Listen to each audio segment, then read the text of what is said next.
कुरुंदवाड शहरातील सिद्धार्थ चौकात अक्षय चव्हाण खून प्रकरणी पोलिसांनी 19 वर्षीय निशांत नरेश वाडीकर या आणखी एका आरोपीला अटक केली असून या खुनात आरोपींची संख्या 4 झाली आहे।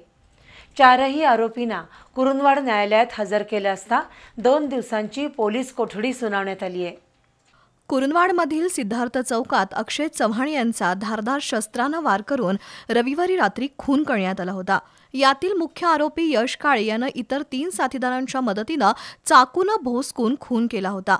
खून करून फरारी झालेल्या आरोपींना अवघ्या काही तासातच स्थानिक गुन्हे अन्वेषण पथकानं शिये फाटा रस्त्यावर पाठलाग करून पकडलं होतं। दरम्यान या खुनात आणखी एकाचा सहभाग असल्याचं पुढं आल्यानं पोलिसांनी निशांत वाडेकर याला नुरसेवाडीमधील त्याच्या घरातून अटक केली आहे। आज यश काळे, अमन दानवाडे, श्रीजय बडसकर, निशांत वाडेकर या चौघांना कुरुंदवाड न्यायालयात हजर केलं असता 2 दिवसांची पोलीस कोठडी सुनावली आहे। या खुनामध्ये आणखी आरोपी निष्पन्न होण्याची शक्यता पोलिसांनी वर्तवली आहे।